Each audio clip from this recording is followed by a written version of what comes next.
کیا ناخن کاٹنے سے روزہ ٹوٹ جاتا ہے؟ کیا حالت روزہ میں سر کے بال کاٹنے سے روزہ ختم ہو جاتا ہے؟ کیا منہ زیر ناف اور بغل کے بال صاف کرنے سے روزہ باقی نہیں رہتا ہے؟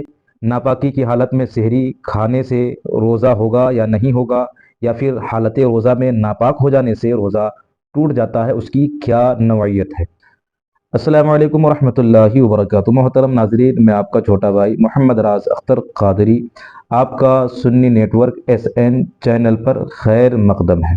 آج کی ویڈیو میں کچھ شرعی مسائل آپ کے سامنے رکھوں گا۔ رمضان المبارک کا مہینہ چل رہا ہے، اس میں روزے، زکوٰۃ، فطرہ اور رمضان المبارک کے تمام مسائل جو درپیش آتے رہتے ہیں، ان تمام مسائل کو باری باری روزانہ انشاءاللہ دو چار مسائل دن کے 2 بجے آپ تک ہر ایک ویڈیو کی شکل میں پہنچاتا رہوں گا۔ آپ اگر نئے ہیں چینل میں تو ہر دن ایک ویڈیو جو آپ کی معلومات میں اضافہ کرے گا، جاننے سننے کے لیے آپ سبسکرائب کیجئے سنی نیٹ ورک SN چینل پر۔ آج کی ویڈیو میں کچھ باتیں آپ کے سامنے رکھوں گا، کچھ مسائل۔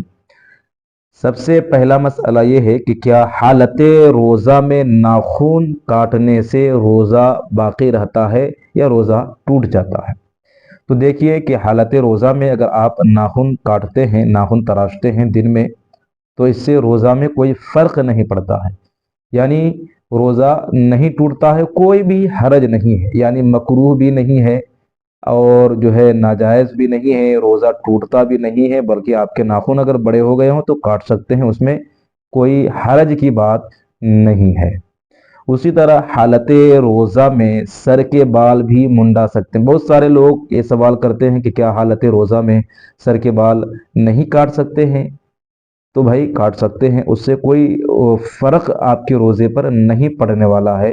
آپ بغیر جھجک آپ جو ہے حالت روزہ میں سر کے بال کاٹ سکتے ہیں۔ اسی طرح منہ زیر ناف بھی منڈا سکتے ہیں اور بغل کے بال بھی آپ صاف کر سکتے ہیں حالت روزہ میں۔ ان تمام صورتوں میں روزے پر کوئی فرق نہیں پڑتا ہے۔ اسی طرح حالت ناپاکی میں سحری کرنے سے روزہ ہوگا یا نہیں ہوگا، یہ مسئلہ نازک ہے، بہت سارے لوگ اس میں کشمکش میں رہتے ہیں، اور تب اکثر زیادہ جب وہ حالت روزہ میں ناپاک ہو جاتا ہے، وہ تو یہ سوچتا ہے کہ میرا روزہ باقی ہے یا نہیں ہے، وہ گھبرا جاتا ہے اور پھر وہ اس کو سمجھ نہیں آتا۔ تو یہ مسئلہ تھوڑا سا آپ اچھی طرح سے سمجھیے، اس کی پوری نوعیت کو سمجھیے، اس کی کیفیت کیا ہو سکتی ہے۔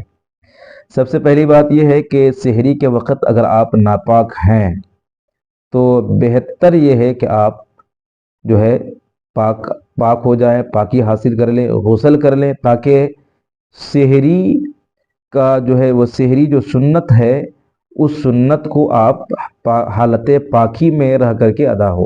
اور سحری چونکہ سنت ہے، اس میں بہت زیادہ برکت ہے، حدیث پاک سے ثابت ہے، تو اس برکت کو جو ہے ناپاکی کی حالت میں آپ حاصل نہیں کر سکتے۔ ہاں یہ ہے کہ آپ ناپاکی کی حالت میں اگر سحری کرتے ہیں تو روزہ ہو جائے گا، روزے پر کوئی فرق نہیں پڑنے والا، لیکن اتنی دیر تک ناپاک رہنا کہ آپ کی نماز قضا ہو جائے، تو قضا نماز جو آپ سے ہو جائے گی، نماز چھوٹ جائے گی، اس کا تو گناہ بہرحال آپ کو ملنا ہی ملنا ہے۔ تو اسی لیے اتنی دیر تک ناپاکی کی حالت میں رہنا کہ نماز چھوٹ جائے، یہ گناہ ضرور ہے، لیکن روزے میں کوئی فرق نہیں پڑے گا۔ اسی طرح آپ اگر حالت روزہ میں ناپاک ہو جاتے ہیں، بعید طور کہ آپ احتلام ہو جاتا ہے، تو اس سے آپ کے روزے میں کوئی خلل نہیں پڑے گا، لیکن ہاں یہ ہے کہ آپ اگر اپنی بیوی سے ہم بستر ہوتے ہیں حالت روزہ میں، تو اس سے روزہ آپ کا ٹوٹ جائے گا، اس لیے کہ روزہ اس چیز کا نام ہے کہ صبح صادق سے لے کر غروب آفتاب تک کھانے پینے سے رکنے کا اور جماع سے رکنے کا نام روزہ ہے۔ تو حالت روزہ میں اگر آپ جماع کرتے ہیں تو روزہ ٹوٹ جائے گا۔ ہاں یہ ہے کہ اب رات میں اگر آپ نے ہم بستر ہوئے اور جو ہے صبح صادق سے پہلے پہلے جو ہے آپ اس فعل سے جو ہے آپ خالی ہو گئے، تو پھر جو ہے روزہ میں کوئی فرق نہیں پڑے گا، لیکن حالت ناپاکی میں سحری کرنا اور حالت ناپاکی ہی میں پورا دن روزے کی حالت میں گزارنا، بلکہ بغیر روزہ کے دنوں میں بھی ناپاک زیادہ دیر تک رہنا بھی یہ معیوب سمجھا جاتا ہے اور گناہ کا کام ہے، اس لیے کہ جو انسان ناپاک رہتا ہے اس سے فرشتہ، رحمت کے فرشتے اس کے قریب نہیں آتے ہیں۔